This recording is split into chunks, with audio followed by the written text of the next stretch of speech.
नमस्कार साथियों, स्वागत है आपका प्रेयर क्लासेज में। आज जो हम पढ़ने जा रहे हैं वो पढ़ने जा रहे हैं राजस्थान की प्रमुख झीलें।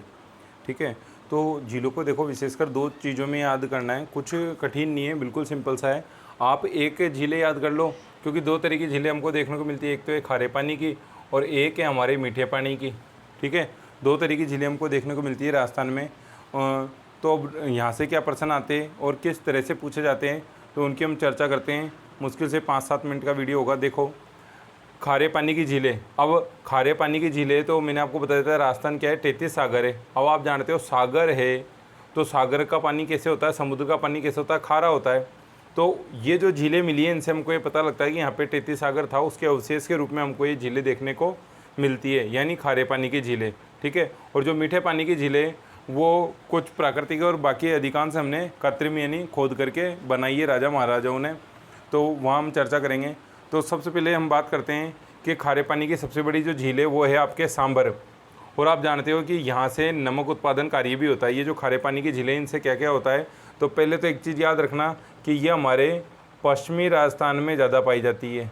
इनमें से जितनी भी है वो कहाँ पे है, तो वो पश्चिमी राजस्थान में। जबकि ये कहाँ है, तो ये हमारे मतलब जो क्या कहते हैं दक्षिणी या पूर्वी राजस्थान है, वहाँ पर पाई जाती है। तो ये याद रख लो कि पश्चिमी राजस्थान में कैसी झीलें पाई जाती है, ऐसा प्रश्न आ जाए तो ध्यान रखना खारे पानी की। आप देखो सांबर कहाँ पाई जाती है, तो सांबर हमारे जयपुर में। वैसे इसका क्षेत्र मतलब नागौर की बॉर्डर के टच में और क्या कहते हैं जयपुर के भी है, लेकिन जो अधिकार क्षेत्र वो एक तरह से जयपुर का है। तो सांबर है आपके जयपुर में। डिडवाना, तो डिडवाना कहाँ है, डिडवाना है आपके नागौर में। पचपदरा, पचपदरा है आपके बाड़मेर में। लूणकरणसर है आपके बीकानेर में। और कूचामन, तो कूचामन आप जानते हो, जैसे कूचामन सिटी नाम सुना होगा आपने, तो कूचामन सिटी कहीं में आता है, नागौर में, तो भी नागौर आ गया। तो अब आपको विशेषकर क्या पूछ लिया जाता है, ऐसे पूछ लिया जाता है, एक प्रश्न तो यही आता है, प्रश्न आ जाएगा पंचपदरा झील कहाँ स्थित है, और सबके नाम आ जाएंगे। तो आपको ध्यान रखना पंचपदरा कहाँ है, बाड़मेर में। दूसरा प्रश्न कैसे आता है, दूसरा प्रश्न इस तरह से आ जाता है कि आपको यहाँ 3 झीलों के नाम तो खारे पानी का दे देगा, एक मीठे पानी की झील दे देगा, और कह देगा निम्न में असत्य है। ठीक है, तो आपको खारे पानी की याद कर लो, फिर मीठे पानी की देख लो, तो फिर आपको कहीं समस्या नहीं रहेगी। तो इसी तरह का प्रश्न अक्सर यहाँ से पूछा जाता है, या तो जिला पूछ लेते हैं, या फिर कौन सी खारे पानी की है और कौन सी मीठे पानी की है, एक झील को इधर से इधर चेंज कर देते हैं और फिर उस पर प्रश्न बना दिया जाता है। इसी तरह का अधिकांश हमको प्रश्न देखने को मिलते हैं इस वाले टॉपिक से। तो देखो सांबर कहाँ है, तो सांबर मैंने आपको बताया है जयपुर में, कि सांबर बड़ा कहाँ खाया आपने, तो बड़ा कौन है कि जयपुर, सांबर बड़ा जयपुर में खाया। और सबसे बड़ी झील है तो बड़ा से आपको सांबर बड़ा से सांबर भी याद हो जाएगा। डिडवाना, तो देखो ना, तो ना से नागौर, ना से नागौर। इसी तरह से कूचामन, तो ये भी नागौर में, कूचामन भी। तो ये दोनों आपको आसानी के साथ याद रह सकती है। बची क्या, पंचपदरा। ठीक है, तो पचपदरा और लूणकरणसर, ये 2 बची है। तो पचपदरा तो कहाँ है आपके बाड़मेर में। ठीक है, और लूणकरणसर का है, तो आपने पढ़ा था कि हमने पढ़े थे जब बीकानेर के शासक, तो वहाँ पे भी लूणकरण सिंह। ठीक है, लूणकरण एक शासक हुए जिनको हम क्या कहते हैं, राजस्थान का कर्ण कहते हैं। तो लूणकरण वहाँ पे पैदा हुए, कहाँ के शासक है, बीकानेर के। तो वहाँ से भी आप याद रख सकते हो, क्योंकि उन्होंने ये झील का निर्माण करवाया था, तो वहाँ से भी आप याद आ जाएगा आपको। तो इस तरह से ही आपकी सारी खारे पानी की झीलें हो गई। इनमें सबसे बड़ी जो झील है ये पूछ ले तो सांबर है। कहाँ पाई जाती है, पश्चिमी राजस्थान में। किसके अवशेष है, 33 सागर के। तो इतनी सी बातें हमको, अब अगर हमको ये याद हो गए तो इनमें से अगर हमको यहाँ कोई दे देता है तो हम आसानी के साथ कर सकते हैं। तो देखो फिर ये हमारे मीठे पानी की झील है जो, तो मीठे पानी की जो सबसे बड़ी झील है वो है जयसमंद। इसको जो जय सिंह जी थे उदयपुर के शासक, उन्होंने बनवाया था। और ये इसी को हम क्या कहते हैं, ढेबर झील। तो कई बार प्रश्न पूछ लेते हैं कि ढेबर झील कहाँ स्थित है, या ढेबर झील किसको कहते हैं, या मीठे पानी की सबसे बड़ी झील। तो सबसे बड़ी झील है मीठे पानी की कौन सी, ढेबर झील। ठीक है, फिर है राजसमंद झील। तो राजसमंद में तो लगभग पूछते ही नहीं है। ठीक है, और आ भी गया तो आप मिलान कर दोगे। पुष्कर कहाँ है, अजमेर में। तो ये भी बहुत फेमस है, तो ये भी ऐसा पूछा नहीं जाता है, पूछेंगे तो भी आप बता दोगे। सिलीशेड, तो सिलीशेड आपको पता है कि सिलीशेड कहाँ है, अलवर में। ठीक है, फिर रामगढ़ कहाँ है, जयपुर में। तो आप जानते हो जयपुर में रामगढ़, जंबा रामगढ़ का बांध था। ठीक है, और जब हमने कछवा शासक पढ़े थे, वहाँ भी हमने पढ़ा था कि जो रामगढ़ है उस प्रदेश को, जंबा रामगढ़ वाले प्रदेश को जो दूल्हे राय दौसा से आए थे उन्होंने जीता था। तो वो भी चीज़ आपको यहाँ से याद है तो आप रामगढ़ कर दोगे जयपुर में। नक्की झील कहाँ है, तो आप फेमस पर्सन है, सबको पता है कि नक्की झील कहाँ है। माउंट आबू घूम के आए होगे या जाते हैं तो बताते कि नक्की झील में हमने बोटिंग की। तो नक्की झील माउंट आबू में, माउंट आबू नहीं देगा तो क्या दे देगा, सिरोही दे देगा, ठीक है, तो सिरोही कर देना। फिर कोलायत, तो अब कोलायत में क्या है, कोलायत में बीकानेर में कोलायत झील कहाँ है, तो आप कर देना बीकानेर। और कोलायत में जब हमने मेले पढ़े थे तो मैंने आपको बताया था कपिल मुनि का मेला लगता है यहाँ पे कोलायत में, तो वो वही चीज़ है ये कोलायत। तो कोलायत आपको याद आ जाएगा बीकानेर में। और कायलान, अब एक चीज़ आपको याद रखनी है, कायलान, ठीक है। तो कायलान हम कहते हैं ना क्यों मारा, तो जोधपुर को मारवाड़ भी तो कहते हैं, तो कायलान के बात के लिए मारा, तो कायलान। तो कायलान झील कहाँ है, ये वाली याद कर लेना, बाकी लगभग आपको सारी याद होगी। जयसमंद ये उदयपुर में। उसके अलावा आपसे पूछ ले कि क्या कहते हैं फतेह सागर, पिछोला झील, ये सारी झीलें भी है, लेकिन क्या है कि हमारे सिलेबस के अकॉर्डिंग ये ज़्यादा इंपॉर्टेंट है तो हमने इन पे चर्चा की है। उसके अलावा आपसे पूछ ले कि अन्ना सागर झील कहाँ है, तो आप बता दोगे अजमेर में। फाय सागर झील कहाँ है, तो आप बता दोगे कि अजमेर में। आपसे पूछ ले पिछोला झील कहाँ है, तो वो भी आप बता देना कि पिछोला झील कहाँ है, हमारे उदयपुर में, ठीक है। एक बंजारे ने निर्माण करवाया था राणा लाखा के समय, तो उनकी भी चर्चा हम जब हमने राजस्थान हिस्ट्री पढ़ी उन टॉपिक में हमने की है जगह जगह, तो ऐसा कुछ नहीं छूटेगा।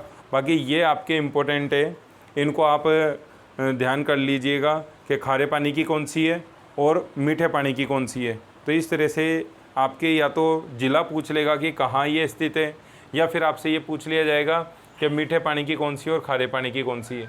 तो यहाँ से आपको लगभग इसी तरह का प्रश्न देखने को मिलेगा, तो कोई ज़्यादा नहीं है। तो पहले ये चीज़ तैयार करो जो हमारे सिलेबस में बुक्स में आरबीएससी की बुक्स वगैरह में दे रखी है।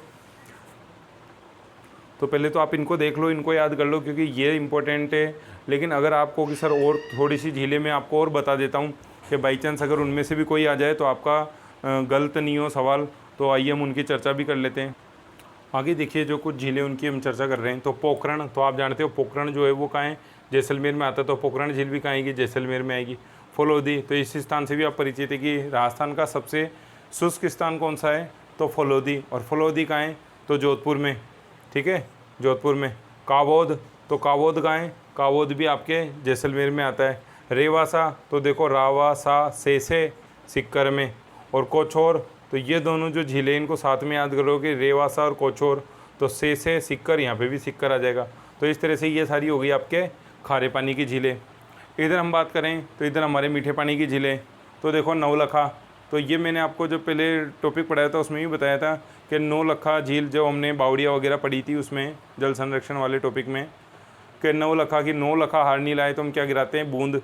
भाई रोने लग जाते हैं, भाई तुम मेरे लिए नौलखा नहीं लाए, तो नौलखा तो बूंदी। बालसमंद और उदय सागर, तो सॉरी उम्मेद सागर, तो उम्मेद भवन आप जानते हो जोधपुर में, तो बालसमंद उम्मेद सागर, या उम्मीद किससे होती है, बालक से होती है, तो ऐसे कनेक्ट करके याद रखो। तो उम्मेद सागर आपको याद है कि जोधपुर में, तो बालसमंद भी याद हो जाएगा, ठीक है। सरदार समंद, तो सरदार से क्या हो गया, पाला पड़ गया, तो सरदार समंद झील का है, तो पाली में, तो ये भी आपको इजी गोइंग याद हो जाएगी। ताल छापर, तो ताल छापर क्या है, चूरू के अंदर है, ठीक है, क्योंकि एक अभयारण्य भी है वहाँ पे, तो ताल छापर का है, चूरू के अंदर है। फिर गैप सागर, तो गैप सागर को याद कर लेना, इंपॉर्टेंट है, ठीक है, क्योंकि गैप सागर से आप कोई अंदाज़ा नहीं लगा पाओगे, लेकिन आप एक अंदाज़ा लगा सकते हो, गैप यानी डूंगरपुर। तो आप जानते हो जो डूंगर होते हैं, पहाड़ होते हैं, तो उनके बीच में क्या होता है, इस तरह से गैप होता है। गैप है कि नहीं है, तभी तो हम रास्ता बना पाते हैं, जिसको हम दर्रा कहते हैं, जहाँ से हम रास्ता निकाल पाते हैं। नहीं तो फिर अगर पहाड़ इस तरह से हो जाए, इस तरह से हो जाए, तो फिर तो हम तो भैया फिर कैसे पार कर पाएंगे उसको। तो पहाड़ आपने देखे होंगे किस तरह से होते हैं, इस तरह से, यानी पहाड़ों के बीच में क्या है, गैप होता है। तो गैप सागर का है, तो डूंगरपुर में डूंगरों के बीच में गैप होता है।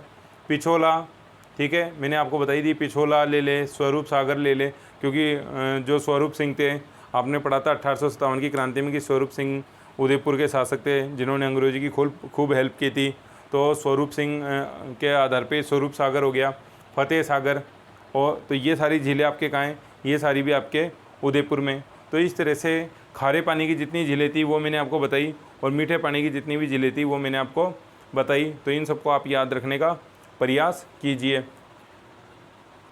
देखो फिर भी आपको होगी सर हम तो फिर भी कंफ्यूज हो जाएंगे खारे पानी की कौन सी और मीठे पानी की कौन सी है। तो उसके लिए एक जो ट्रिक चलती है वो मैं आपको बता रहा हूँ, ठीक है। इससे क्या थोड़ी आसानी रही अगर आपको याद रखने में। वैसे मैं ऐसी ट्रिक काम में नहीं लेता और ना ही ये मैंने बनाई है, ठीक है। मैं बनाता तो फिर ऐसी नहीं बनाता, लेकिन फिर भी क्या है कि जो चल रही है मार्केट में और जो सब जिससे याद भी कर रहे हैं, तो अगर उससे भी आपको कोई हेल्प मिले तो फिर वो मैं आपको बता देता हूँ, ठीक है। तो साड़ी का पल्लू कुत्ता फाड़े रे, ठीक है। यानी कोई औरत जा रही है, उसके पीछे कोई कुत्ता पड़ गया और वो क्या कर रहा है, साड़ी का पल्लू फाड़ने की कर रहा है, ठीक है। तो वो क्या है, ये ट्रिक चलती है। मैं इस तरह की ट्रिक नहीं बनाता, मैं आप जानते हो जो भी ट्रिक बनाता हूँ वो अपनी अकॉर्डिंग बनाता हूँ ताकि आपको याद रह जाए, लेकिन उसमें कोई ऐसी चीज़ नहीं है। लेकिन अब ये जो मार्केट में चल रही है लोगों को इससे याद कर रहे हैं, तो आप भी याद कर सकते हो इससे।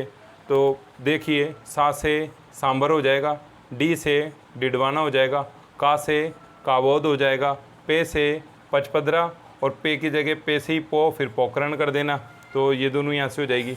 ए से ले से लूणकरण हो जाएगा, ठीक है। कू से कूचामन हो जाएगा, ता से कोई मतलब नहीं है हमको।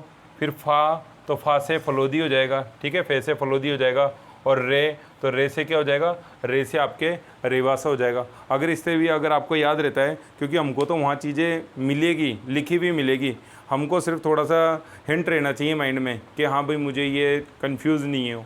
तो अगर इस तरह से भी अगर आपको याद रहती है तो आप इसको याद कर लीजिए, ठीक है। कि कोई महिला जा रही है, वो उसके पीछे कोई कुत्ता पड़ गया और वो क्या है, खारे पानी की झील है ये सारी, ठीक है। अब ये सारी खारे पानी की होगी तो बाकी जो बची वो मीठे पानी की हो जाएगी। तो लगभग आपके यहाँ 1 2 3 4 5 6 7 8 9 झीलें आ गई है। केवल एक झील बच रही होगी, मैंने आपको 10 झीलें बचाई तो केवल एक झील होगी, वो आप रट लेना। बाकी सारी की सारी यहाँ कवर हो गई कि सांभर, डिडवाना, कावोद, पचपदरा, पोकरण, लूणकरण, कूचामन, फलोदी और रेवासा। तो इस तरह से ये सारी चीज़ें आप आसानी से याद कर सकते हो। आई होप आपको वीडियो अच्छा लगा होगा, समझ में आया होगा। 10-12 मिनट का वीडियो है, ज़्यादा नहीं है। इसको देखिए, समझिए, अगर पर्सन आता है तो इन्हीं में से आएगा। Okay, thank you.